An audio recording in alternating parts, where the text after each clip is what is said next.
Hola hola et bienvenue sur El Tarot de Malou. Dans la vidéo qui va suivre, on va voir ensemble votre horoscope de la semaine, à savoir du 14 au 20 octobre 2024. Avant de commencer, je voulais vous remercier d'être de plus en plus nombreux à vous abonner à la chaîne, à regarder les guidances quotidiennes ou hebdomadaires, à mettre un commentaire, à mettre un like. Et merci à toutes celles et ceux qui partagent.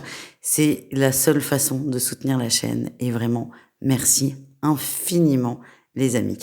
Qu'est-ce que je voulais vous dire? Comme toujours, ne prenez que ce qui vibre, ce qui résonne, ce qui vous permet d'avancer. Je vous invite très très fortement, j'insiste là-dessus, à aller voir tous vos signes, votre solaire, votre ascendant et votre lunaire. Le lunaire surtout pour tout ce qui est relationnel et pour tout ce qui est affectif. Et je vous invite surtout à prendre du recul et à prendre, comme je l'ai dit il y a quelques instants, ce qui vibre avec vous. On se retrouve tout de suite avec votre signe. Je vous souhaite une excellente semaine et je vous fais des gros bisous. Mouah.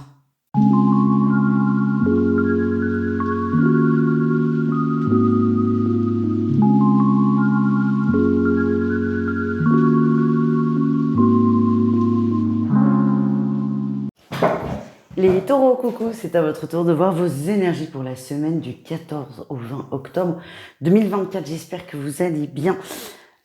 Semaine un peu difficile, hein, je vous cache pas. Alors, difficile oui et non. Vous remontez la pente après une trahison, une douleur, une difficulté, une incompréhension. Et vous remontez, mais vous prenez votre temps. Alors, il n'y a pas de mais, c'est plutôt une bonne chose. La difficulté sur la semaine, c'est de sortir de cette énergie de trahison, de solitude. Et certains vont avoir ce sentiment, les taureaux, d'être incompris par l'entourage. Et c'est assez difficile, il faut le dire. Votre énergie principale, c'est on avance, on se remet en route, on prend son temps, on est bien, on avance, pas trop vite pour pas rater une étape ou pour pas se faire un auto-croche-pied, c'est pas très agréable. On prend son temps, on prend le temps de guérir. En atout, on a la 3 d'épée. La 3 d'épée nous confirme qu'il y a eu un sentiment de trahison, de difficulté, de souffrance. Il y a vraiment quelque chose qui vous a beaucoup affecté, les taureaux. Et là, vous êtes prêts à avancer, vous êtes prêts à tourner une page. C'est difficile, mais vous êtes prêts à faire ça. Le défi, le challenge, c'est que ça va vous demander de reconstruire quelque chose. C'est pas que vous n'êtes pas prêt, c'est que vous vous seriez passé de cette trahison finalement. Et à chaque fois qu'il faut avancer, ça vous rappelle cette faiblesse, cette blessure et ces tourments que vous pouvez avoir. On me dit aussi que autour de vous, les gens vont pas comprendre vos décisions. Et ça, c'est encore très très frustrant, encore plus que le sentiment de trahison tout seul. C'est que là, en plus de ça, vous ne vous sentez pas compris, pas soutenu, pas épaulé. Et c'est difficile pour vous. La réussite, elle est quand même incroyable. Vous vous reconstruisez, vous retrouvez votre propre équilibre et vous êtes bien. C'est possible que des gens déménagent très rapidement, en 2 jours. Il y a quelque chose dans votre vie matérielle qui va changer considérablement sur la semaine. Les gens n'y croient pas autour de vous parce que c'est très rapide, parce que c'est soudain.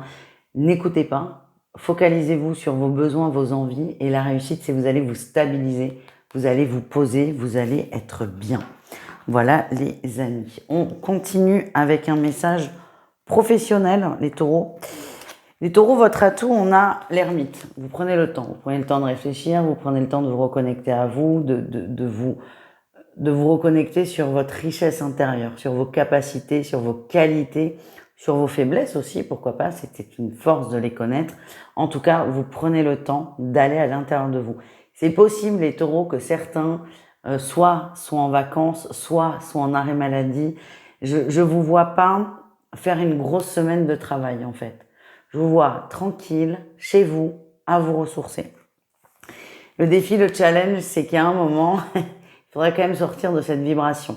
C'est très bien de se replier sur soi. Enfin, là, dans votre énergie, c'est positif parce que ça vous permet d'avoir des réponses à des questions et de rebondir. Mais il faut pas que ça dure trop longtemps non plus parce que là, vous allez rentrer dans une énergie d'exclusion et de solitude qui n'est pas forcément bonne pour vous. Voilà, les amis.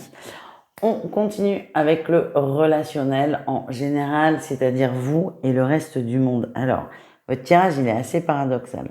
En atout, on a la reine de bâton et on a la 9 de denier en défi.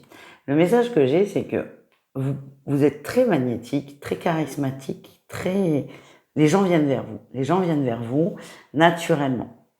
On a envie de vous parler, on a envie de se confier à vous, on a envie d'échanger avec vous, on a envie de faire partie de votre cercle. Donc ça, c'est plutôt bien, c'est plutôt une qualité, mais le défi, c'est que vous en faites un peu trop. Ce qu'on voit là, c'est que vous traversez des étapes qui sont compliquées, mais que au niveau relationnel, vous gardez un masque de tout va bien, je vais bien, et peut-être vous continuez à subir là, cet assaut extérieur, alors que ce qui ressort, c'est que vous avez besoin et d'être seul et de prendre votre temps. Donc, c'est bien de vouloir garder un semblant de sociabilité et d'équilibre relationnel. Par contre, attention à ne pas trop en faire et à vous épuiser, parce que là, ce qui ressort, c'est que ça vous fatigue et c'est pas forcément aligné avec ce dont vous avez besoin tout de suite maintenant. On continue, les amis, on termine avec le sentimental. 3 cas de figure, triangulaire, couple et célibataire. Et on y va. Les taureaux en triangulaire, attention, on parle de relations d'emprise. Alors comme je vous l'ai dit en intro, ne prenez que ce qui vibre avec vous. Là, on nous parle de relations d'emprise. C'est chaud, c'est froid, c'est chaud, c'est froid. Et votre autre arrive à vous avoir, entre guillemets, avec la tendresse et peut-être un côté Calimero. Je pense que vous en avez conscience. Par contre, là, pourquoi on me montre ça, c'est qu'on vous demande d'être attentive à ce besoin de tendresse et ce côté chantage affectif. Voilà, c'est le mot qui voulait pas sortir. Le chantage affectif et peut-être de le conscientiser, ce qui vous permettra de vous libérer de cette emprise. En tout cas, on n'est pas sur des relations extrêmement saines, pas du tout d'ailleurs, et on vous aide à vous en rendre compte. Les couples taureaux, on a une triangulaire là, on a des perturbations, mais oui c'est normal. Hein. Alors la triangulaire, ça peut être un homme ou une femme, et puis pourquoi pas même les deux, mais pas forcément. La triangulaire, c'est une énergie tierce qui vient perturber la relation. Donc là en plus c'est confirmé avec cette carte. Mais ça peut être le travail. C'est je ne suis plus disponible pour la relation parce que je suis occupée ailleurs. Le ailleurs, ça peut être le boulot, ça peut être le foot avec les potes et ça peut être une maîtresse ou un amant, mais pas forcément. Donc là, il y a un déséquilibre dans la relation, on a moins de temps, le couple n'est plus la priorité et on commence à souffrir de cette vibration. Voilà les amis. Et on termine avec les célibataires, on a les ressentis et l'amitié. Commence à développer des sentiments là pour quelqu'un qui est proche, un ami, une amie, un copain, une copine, hein, sans forcément avoir des rapports très très affectueux et intimes. Attention. Voilà, je vous dis attention, comme il y a la tempête, j'ai un truc qui est parti. Attention. C'est ce que vous allez vous dire. J'ai l'impression que vous êtes en crush sur quelqu'un qui est proche de vous et vous avez très très peur de péter la relation, ce qui est complètement compréhensible. Qu'est-ce qu'on a? Ouais, je prends une coupe là, on a le lâcher prise. On vous invite à lâcher prise sur ses peurs, à ne pas vous prendre la tête, à laisser faire les choses. J'ai l'impression que c'est soudain ce crush. Laissez les choses se faire. Il n'y a pas de oui ou non. Juste, vous allez avoir peur de vous planter, ce qui est plutôt sain, ce qui est plutôt rassurant dans un sens. Écoutez ce que vous ressentez, écoutez votre cœur et faites taire un peu ça. Voilà les amis, je vous fais des bisous. N'hésitez pas à aller voir vos autres groupes de signes, vos autres signes d'ailleurs. Et je vous dis à tout vite. Ciao!